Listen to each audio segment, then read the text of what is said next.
Back to Steiny and Guru. Take it away, Steiny. Thanks, Steph. Matt Steinmetz along with Daryl the Guru Johnson. And let's head out right now and bring in our friend Monte Poole, NBC Sports Bay Area. He covers the Golden State Warriors. What's going on, Monty? How you doing, buddy? I'm doing okay. How you guys doing? We're doing well. Here's where I'm going to start. Joe Lacob made some comments this past week, and I want to focus on one thing that stuck out to me, and it was when he said, you know, if this team were to slide all the way down and not do well at the end of the year here, you know there's going to be big changes. So I kind of came out today and said, what I'm hearing from Joe Lacob is we got 29 more games left. I'm giving this team a chance to have a good last 29 games, maybe make some noise in the postseason. But if we don't, all bets are off at that point. Is that essentially what you heard, or did you hear something different? I didn't hear all bets are off. Okay. But I did hear that. What would big changes be? Well, you know, they have obviously pretty severe luxury tax payments, and they need to offload what they can. Obviously, Clay and Chris Paul, who this year make up about $74 million. Those guys come off the books next year at the end of the year, or could come off the books. Clay can be an unrestricted free agent. Chris can be basically a free agent also if the Warriors decide to opt out, which is the plan from what I understand. So, but I think what he is saying is, to me at least, that they would probably try and find a way again to get some youth back into the fold. They want to ride Steph as long as they can, and that's why I said not all bets are off, because Steph ain't going nowhere. Fair. He's not going anywhere. That's one guy who's not going anywhere. And after all they've been through with Draymond, I think I can say pretty much the same about him. You know, I think Steph and Draymond are going to be together as long as Steph wants it that way, and there's no indication that he does not want it that way. But after that, you got Kuminga, who they love now, and they like him. I say now, because, you know, there were times in the past when they weren't so sure. There were maybe a year ago, even less than that, when there were people who, you know, can he really play at the NBA level and contribute on a regular basis? There was that question. And now I think he's answered that question and saying, yes, he can. Yeah, he still has some things to learn, but the progress he's made, even this season, is remarkable. So they're happy about that for a couple of reasons. One, he looks like he can be a future star. And two, he's not costing them a ton of money right now. So that's a double benefit there for this team.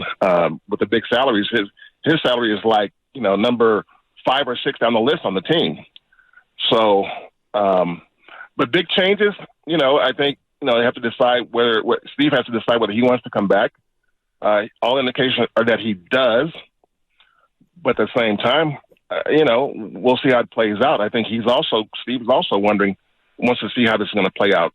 So they're all in the same situation where Steve, Mike Dunleavy, Joe Lacob, Kirk Lacob, they're all kind of looking at this and saying, okay, we got 29 games to go. Let's see how we play them. Now, last year at this time, they were 29-29, and they won 19 of their last 24 games. They moved from 9th place in the West to 6th place. I think the goal this year is to try and move from 10th to 6th, which is going to be harder. Right. It's going to be harder than it was last year. Not impossible. Now, if they finish like they did last year, maybe they can get somewhere near, you know, 48, 49 wins, which I think is what it's going to take to get to the top 6.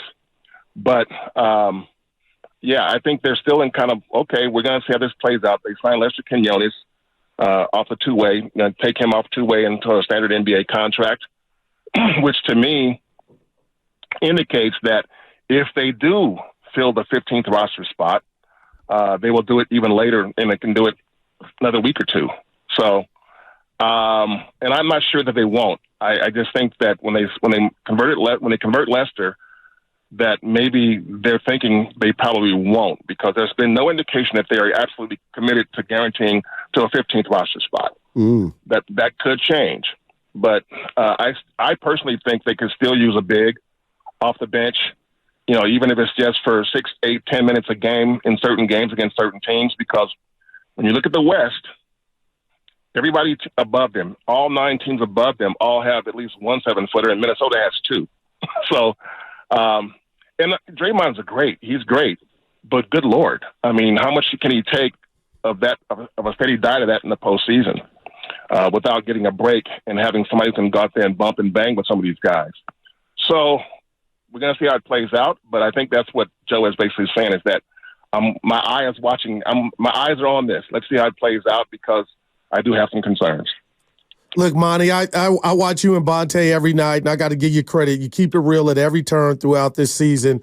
And I told Steiny and the listeners, I owe Dre the biggest apology, because while he was out, I was just focused on, I'll call them his shenanigans and suspensions, but I forgot about his impact. Now you see JK take a step. The Warriors are getting more easier baskets than I can remember, and they look alive, and Pods is helping, and now they look like a collective unit. But you just mentioned it.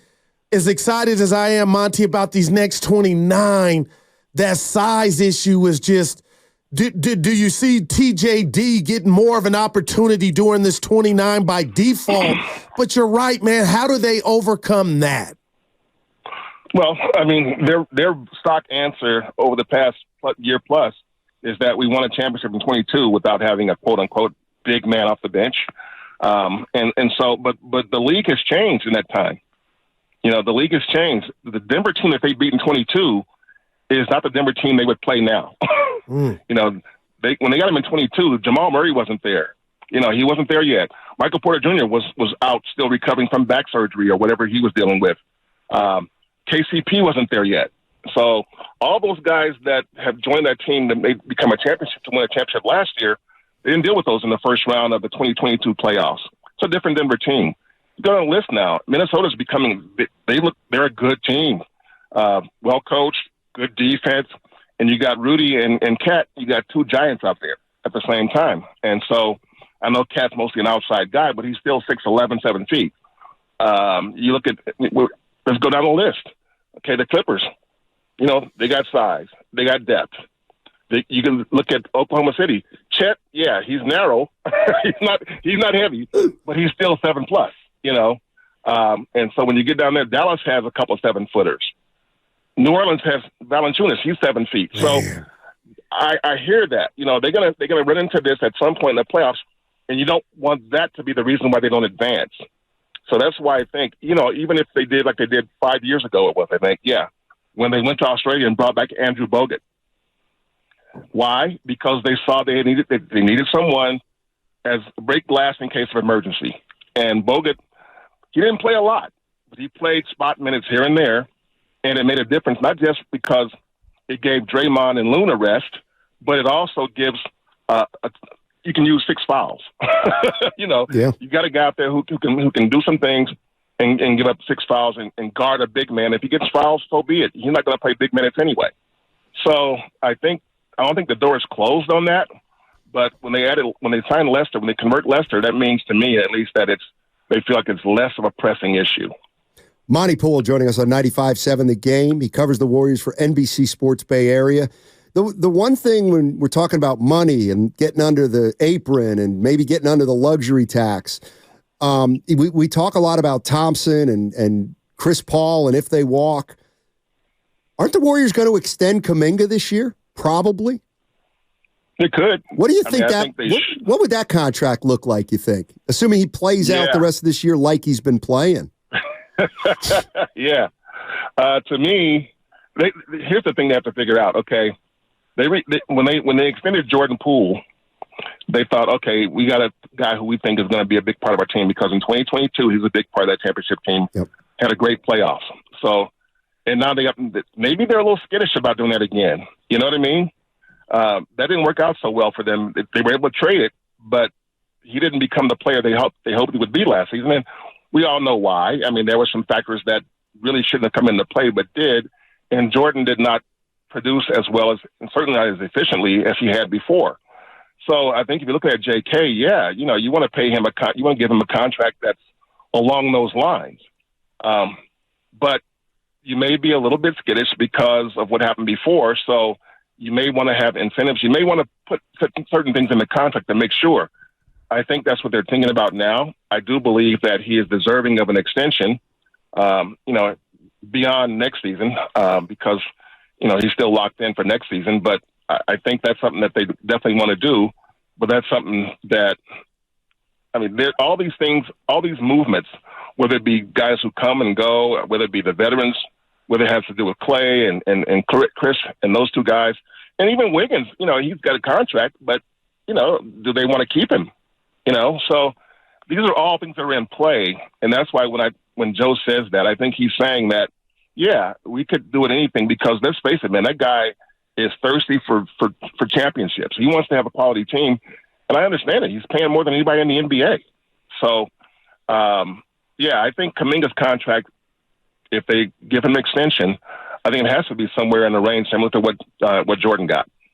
Monte, you got a great program, Racing America, on NBC Sports Bay Area. And when I turn off the program, the one thing, and I got to be careful here, the one thing I learn is, inequality, some racism, and people not being treated fair, and they share their story, and you focus on it. So you do a great job. But where I need to be careful at is I told my partner, there's one name I'm about to lay on you, and I'm just curious because I wanted the Warriors to see what was there. But the last time I seen Demarcus Cousins in the NBA, he did well for himself in Denver, backing up Jokic against the Warriors. They didn't win the series. And my bigger question, Monty, is why is Demarcus Cousins not in the NBA? Well, a couple of reasons. I can't imagine a scenario where he rejoins the Warriors. And one, Demarcus he's still a good off shooter. He can do that. Defensively, he can't do what he once did. He was never a great defender, but he's had 2 major surgeries on his legs. And so his lateral movement is not the same. And like I said, it wasn't great before. He's not a rim protector. So defensively, he would be, you'd have to cover for him a little bit. And I just heard whispers about, some issues in terms of, not necessarily high maintenance, maybe, you know what I mean? There's certain things that the franchise felt at some point, okay, that there were issues that he would bring up, I guess, that they weren't super pleased with. And nobody ever put anything concrete that I know of, but it was just like the indication that I got even last year was that, no, we don't think DeMarcus will be back here. It just doesn't look like it's going to happen. Now, as far as the rest of the league, think about this. He was in Denver. Well, Michael Malone loves DeMarcus. Loves him. Loved him in Sacramento. And Michael Malone brought him in to back up Joker and did not bring him back. They have DeAndre Jordan there now.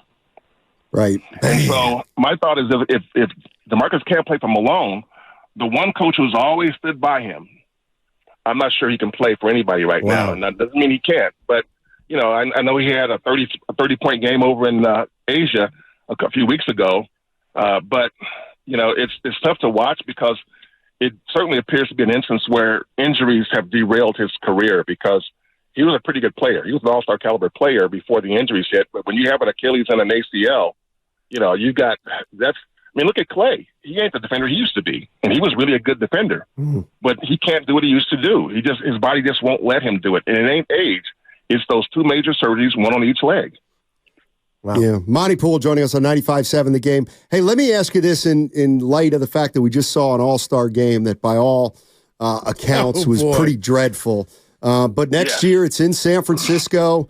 We do have the benefit of having a guy like Steph Curry be front and center. But if you're Joe Lacob and you just watch the all-star game from Indianapolis, how do you turn this thing around in a year? Wow. I don't think. First of all, the All-Star Weekend is more of a league thing than a team thing. And I know Joe should be, have certain requests that he wants. He was awarded the game, the weekend, and they'll have all of that. But you're right, the game was just not watchable. And I talked about that with a number of people over the last few days. And it's unanimous. They got to do better than that. and so, I don't know what they'll come up with. I think, you can tell Adam Silver after the game, you could tell he was not pleased. you scored more points than the other team. Right. So I think the league, Lacob, and the owners will come around with something, but they don't want to continue this because they saw how bad it was, and the league is facing charges that it boosts defense. It boosts offense, and the defense pays the price for it. You can't defend anymore in the NBA because this, that, and the other. So I have no doubt that when they all get together, there will be some things put on the table, and probably some things that will be adopted now. It would help if you had players who really felt that had that Kobe energy. Because you might recall when Kobe was in an All-Star game and he was playing like he was playing for the Lakers. He was representing himself and his team, and he was going for the throat. And so I think, they want to find a medium at least. Have guys care.